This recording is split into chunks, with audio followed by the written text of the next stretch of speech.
The time for silence is over.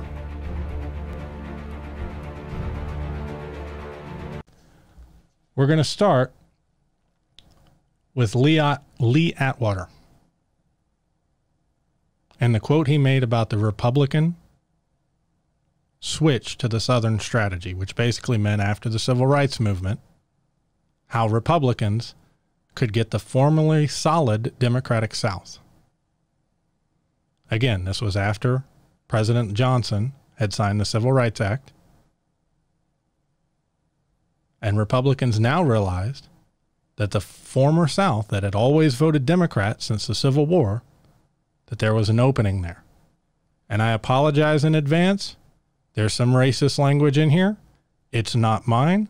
I provide it for context. This was the head of the Republican National Committee, appointed by George W. Bush, the first one, and ran George W. Bush's presidential campaign. If you have a problem with racist language and can't stand to hear it, you might want to mute the next few seconds, about a minute and a half. But again, I think it's important for historical context. These are the man's words, not mine. These are the Republican National Committee chair's words and sentiments, not mine.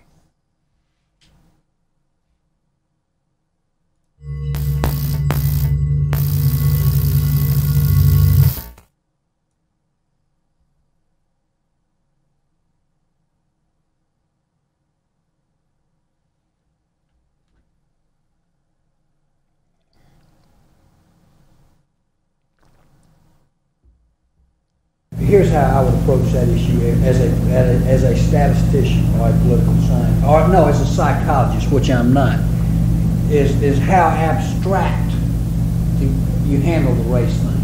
In other words, you start out, and now y'all aren't quoting me on this. You start out in 1954 by saying nigger, nigger, nigger. By 1968, you can't say nigger. That hurts your backfire. So you say stuff like forced busing, states' rights, and all that stuff. And you're getting so abstract now, you're talking about cutting taxes, and all of these things you're talking about are totally economic things, and the byproduct of them is blacks get hurt worse than whites. And subconsciously, maybe that is part of it. I'm not saying that, but I'm saying that if it is getting that abstract and that coded, that we're doing away with the racial problem one way or the other. You follow me? Because obviously sitting around saying we want to cut taxes, we want to cut this, and we want is much more abstract than even the busing thing,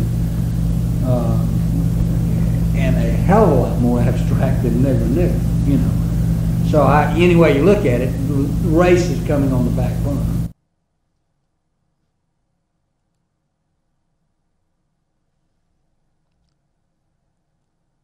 Bella, you may not know anything about white supremacy because you're not white, but the people that stormed the Capitol, plenty of them did, unfortunately. And our president, former president, Trump, was speaking directly to them when he was unable, during the first presidential debate, to condemn white supremacy and white nationalism. Again, this is not the majority of the Republican Party. I would say that it's probably a good 25–30% of them that hold overtly racist views. The problem is we're not getting rid of them and kicking them out of the Republican Party. We've got a demonstrable QAnon theorist in the House of Representatives now. We've got a former president of the Republican Party that was elected on this kind of garbage. This was a direct quote from the head of the Republican National Committee. Again, he ran President Bush's, the first Bush, his presidential campaign, and ran the Republican National Committee afterwards. You can't be blatant about it anymore is the message there. We have to talk about other things that will directly tie into the racist bit. But we have to talk about other things. And for the person who mentioned the KKK bit earlier and that there's 17 whole members in the entire United States, there's a hell of a lot more of them, but I don't have a problem denouncing 17 members of a racist organization. The fact that you want to hand wave it away and excuse it says more about you than it does about me. You voted for Trump because you were so hurt by Democrats. So this racism issue is a conundrum for you. I can actually understand that. I think the Democrats, I think Democrats gave up a large hold that they had on unions and workers during the 90s under Clinton when they decided to go with North American Free Trade Agreement and let a lot of these good paying jobs go overseas or across borders. The problem is neither one of these parties right now is good on unions and workers' rights. We don't have a true labor party in this country. You have a labor wing, a social democrat, a progressive wing of the Democratic Party, but we don't have a true labor party in this country, and I think that's a major issue. So I've said before, I think this is your first time tuning in, that I can totally understand the protest vote for Donald Trump in 2016. I didn't do it myself. I was not a fan of Hillary Clinton. I was a Bernie Sanders guy. I'm not Joe Biden's biggest fan. I supported Bernie Sanders and then Elizabeth Warren during the primaries in that order. But compared to what we got, compared to Donald Trump, again, after 4 years of that, I don't understand the vote in 2020 for him. Neither one of them is in favor of big unions, workers' rights, etc. They'll both pay lip service to it, but I don't see a workers' rights party in the Republican Party. I don't see a Theodore Roosevelt in the Republican Party. Somebody who comes out strongly progressive in favor of balancing the rights between big capital, the people that own everything, and the average workers. And I think that's where we're at and what we need right now. Voted for Kerry in 04 and Obama, but you're against war too, and Biden voted for the war. I can understand that completely.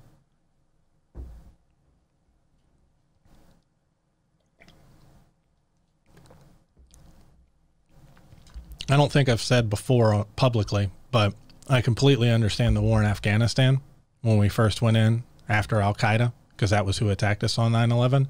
My switch from Republican to Democrat happened very much because of George Bush and Colin Powell just flat lying about weapons of mass destruction in Iraq. And then during Bush's second reelection, there was a poll that came out after the election saying that like 60 or 70% of the people who voted for him the second time were convinced that the Republicans who voted for Bush were convinced that Iraq had had a part in 9/11, and that was a big change for me. Like I said, the early vote, the 2016 vote for Trump, I can understand if you weren't paying attention. There was a lot of information. He said a lot of things back and forth to, he pretty much said something to everybody that they could find to agree with. Oh, there's too much political correctness. Oh, you can't say what you actually feel. Oh, we need to clean out the swamp. Oh, we need to protect American jobs. Oh, we need to protect American jobs by building a multi-billion-dollar wall that you can defeat with a ladder or a tunnel. Oh, I mean, he was all over the map. Obama was a secret Muslim Kenyan, wasn't really born in this country. Oh, Obama was born in this country. That's decided after 4 years of the other. So he was kind of, well, politically, he was a blank slate. So if you were just searching what's Trump's view on X, you could find something where he said one thing and you could find something based where he said the other thing. So he wasn't consistent. After 4 years of policy where he's having you deny the reality of a virus, like I said, 2020 vote, I can't excuse. You would have voted for Yang or Bernie, but neither were given the chance. There, I agree with you. I think Bernie should have had a shot at it. I think Bernie would have been a hell of a lot stronger than Biden for this. But simply dealing with the reality of a virus that's now killed over 400,000 Americans instead of, let's inject bleach and let's call it a Democratic hoax and let's put a vice president in charge with no medical expertise, or let's put my son in charge with no medical expertise. Those things alone were huge deciders for me. And that's before you get to all the overt racism stuff. Let's see if we can bring caller on the air.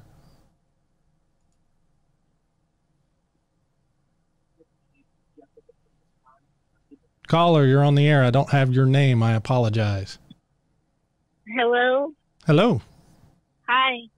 Hi, and your name is? I'm Bella. I'm Bella Olive Juice. Oh, hey, Bella. I thought that was you, and I figured chat. it'd be better to bring you on the air and talk than just go back and forth through chat. Okay. Yeah, right. Well, this is fun. So you said you had specific yeah. thoughts about racism and wanted to know my thoughts? Well, I mean, I don't see it, I think, because I'm not, like, in it.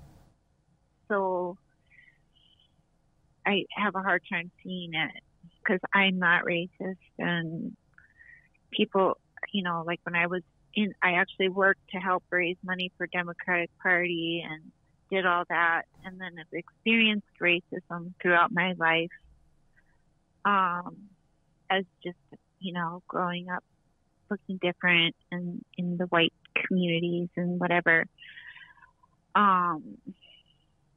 Just both Democrat and Republican, or not knowing what people were, but just experiencing racism on all levels, all the way down to like getting jobs,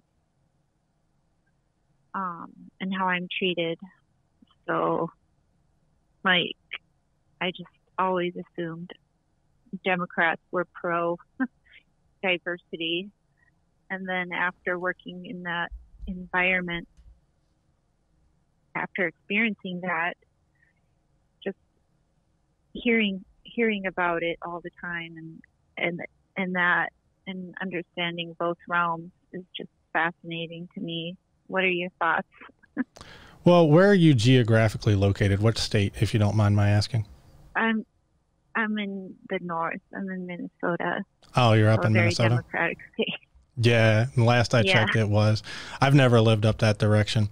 I've lived across the country. So I started in Louisiana. I went to New Mexico. I went to Alaska. I went back to Louisiana, went to Texas, and now I live in Vegas. My work currently takes me across the country. I'm pretty much in a different city every week to 2 weeks. Home on the weekends, hence why this is a Sunday show.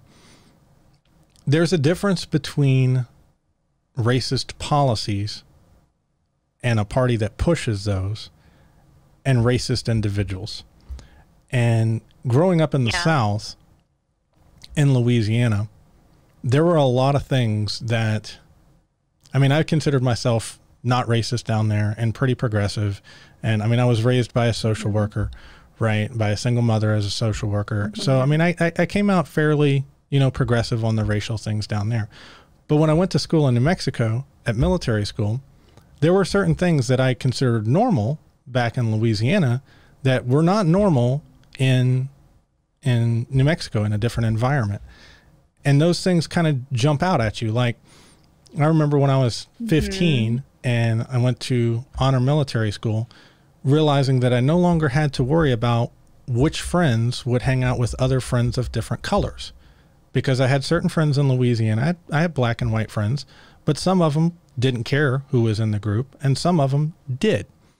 Okay, so some of them you couldn't, you know, I had a white friend that you couldn't bring your black friends with you when you wanted to hang out because he would have an issue with it. And the same was true on the opposite side of the spectrum. And then when I went to New Mexico, that was not nearly as prevalent. Everybody just hung out in the same group. And if you were an asshole, they didn't hang out with you. They didn't care what color you were, you know? So that was kind of my first introduction to there can still be racist things and ideas and policies that people hold without being overtly racist. I mean, it's not like my white friend that had a problem with my black friends would come out and say, oh, you know, he can't come over because he's, I'll use the polite 1960s lingo, because he's colored, you know, or because he's black or because he's whatever. It was just, oh, I don't like that person.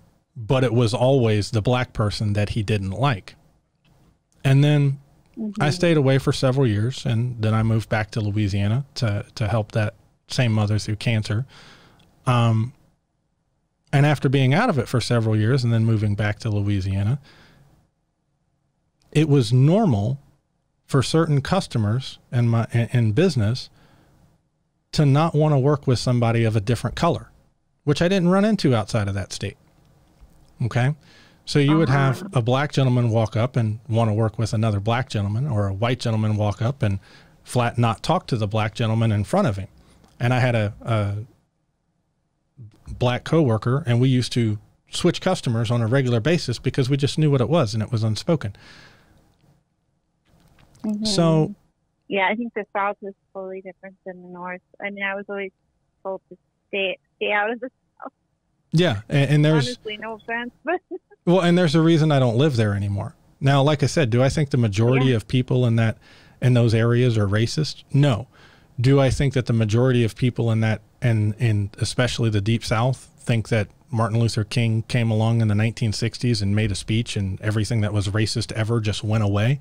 Yeah, that's how a lot of them act. They tend to believe that if that if nobody's walking around the street corners calling people, in this, in that, then racism is over. And that ignores a lot of the systems that were in place to keep people of color, to keep black Americans down and in their place. And a lot of these policies and positions were pushed by one party. And that's the problem. I mean, you don't have a former Democratic president coming out and accidentally tweeting a racist white supporter screaming white power. That's just not something that's the case. You don't have a former Democratic politician in the last 40, 50 years calling neo-Nazis and KKK members at a rally very fine people. Those are not things that are, I mean, these two things are not equal. If you would have told me that in my lifetime, we would have had a president elected that couldn't condemn white supremacists and white nationalists when asked directly multiple times on national television, I would have thought you were crazy until about 5 years ago. Yeah, I guess I didn't pay attention to that part, but I've heard other stories like that. He didn't actually say that he said other things. And when you go back and listen to the speech, he's saying that he condemns hate on all levels, but that there were some people at the rally who had permits, who were there. And I don't really know what the rally was about. I wasn't paying attention. No, that's fair enough. I was like working 7 days a week. I had no idea. I know there were some people that had torches or something, and I thought that was weird. But I didn't know exactly what it was about, or I don't remember if it was before. The Unite the Right rally. The Unite the Right rally was in 2017. It was organized by Richard Spencer and a bunch of alt-right groups. Some of these alt-right groups were more violent than other alt-right groups. Richard Spencer is former head of the neo-Nazi movement in the United States of America. Okay. What it was originally to protest was the removal of a Confederate statue in, I believe it was Charlottesville Park, but it turned into a much bigger thing. If you had a chance to watch the intro, the blood and soil and Jews will not replace us chants that were going on at that rally were happening during the Torchlight Parade you were referring to. Okay. So you had all of these individuals show up at this group, KKK, neo-Nazis, some less extreme alt-right groups, all in theory to protest this removal of a Confederate statue. Now, once this is all publicized, then all the people that are against neo-Nazis, against the KKK, and against fascism, Antifa, show up to counter-protest this. Okay? Now, during the course of this protest... What was that? Sorry? I remember hearing about a woman who died, that she got run over. Was at the same time? That's what I was about to say. There was a devout former neo-Nazi, former in quotes, right, that decided to drive his car into the counter-protesters, killed one woman, Heather Heyer, I believe was her name, and injured 17 others. Now, this whole protest, initially, President Trump condemned. Then I believe it was 2 or 3 days later, he came out with his speech about how there were very fine people on both sides of this, and that the left was just as violent as the right. Okay, so we'll deal with this step by step. First off, I don't know a single individual that I would consider a very fine person that would show up to a large gathering of neo-Nazis and would stay. If I went to the mall to get a Christmas photo with my son and there was a group of neo-Nazis standing in line, I can find a different mall and still get a picture with Santa. Okay? If I'm against the removal of this Confederate statue, I can go on a different day than stand next to neo-Nazis and KKK members in their hoods to help protest this thing. I can sign petitions online. Yeah. There's a whole lot of things I can do besides stand next to neo-Nazis and KKK members, which was what happened here. So I don't buy that there was any very fine people at this rally. I think that's just a equivocation fallacy. That's we're going to try and make it seem like, you know, they're talking about everybody that's a conservative and everybody that's a Republican, and that was not the case. We're talking about the people that were attending a neo-Nazi and Klan rally. We're not even talking about the fact of what they're protesting against. So they weren't like conservatives. They were just a specific type of people, like a group that were pro-Confederate, what did you say, neo-Nazis? Yeah, neo-Nazis. Richard Spencer, who is one of the organizers of this, was the former head of the neo-Nazi movement in the United States of America. Yeah, got it. It was just confusing because there were all these people that defended Trump so vehemently, you know. And there are people that cannot condemn hate groups. Yeah, there are people who cannot condemn an individual act of Donald Trump without taking it as a condemnation of his whole everything. Oh, if you condemn Donald Trump, then you're against all conservatives. I'm against conservatives who cover for neo-Nazis. If you can't come out and say, no, this is wrong and we need to kick these guys out of the party, then I don't want unity with you. If you want to come out and say, hey, you know what, I don't agree with the minimum wage being $15 an hour, we can have that discussion. But I'm not interested in, you know, we need to unite with people that are okay with, you know, Klan members and neo-Nazis at rallies and think they're very fine people because they happen to vote Republican. Yeah, that's totally understandable. Especially if you grew up in that region, I could see how you'd be so, you know, it's good to be outspoken for it. But I don't believe that things should be so black and white. You know what I mean? What things? Everybody, like, it should just be Democrats are this way, but Republicans are this way. And I feel like the media just, especially like what happened last summer with George Floyd, I felt like the media just like hammered him, especially because it was local and I, you know, saw it on the news every single day. And like they just, I feel like they fueled a lot of the violence. They were fueling a lot of the protests and a lot of it, and it was dangerous and it was scary. So do you, so question to clarify here. Do you have an issue with what happened before we get to the media part? My question, do you have an issue with what actually happened to George Floyd? Or do you think it's okay? Mean, it was extremely depressing. No, it's not okay. Okay. Not. So it was terrible. It was a terrible tragedy. It was a terrible thing that we witnessed. So we agree there. Okay. So and then the whatever ensued, I don't know, because like it was just crazy how a lot of the violence came from people coming from outside groups who came to town that didn't even know the city at all, and we're destroying cities like crazy. So the question I have here on the media bit, okay, do you remember how many days it was before anything happened to those officers that murdered George Floyd?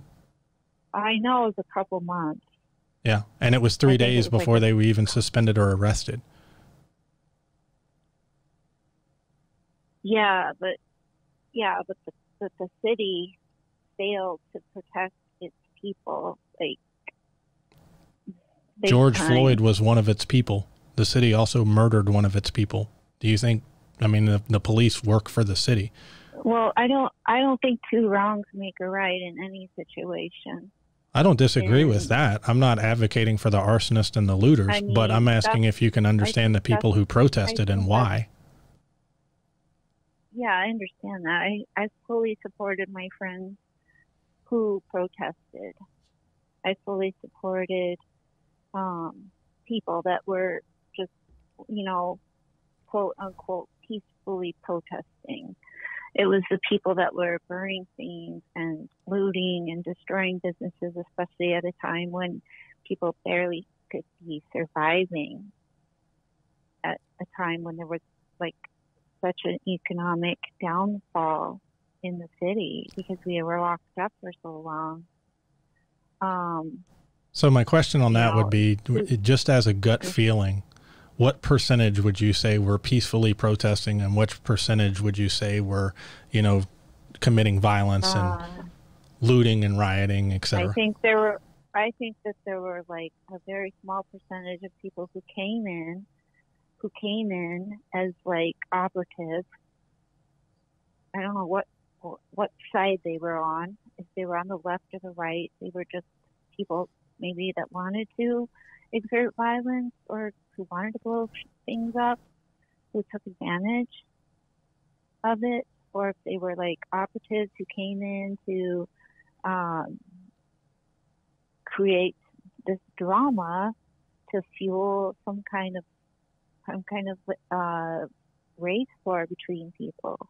I think you probably had people on both sides. I think you had opportunists who came in that saw it as a opportunity to steal milk from Target or a new Game Boy or whatever they wanted to steal.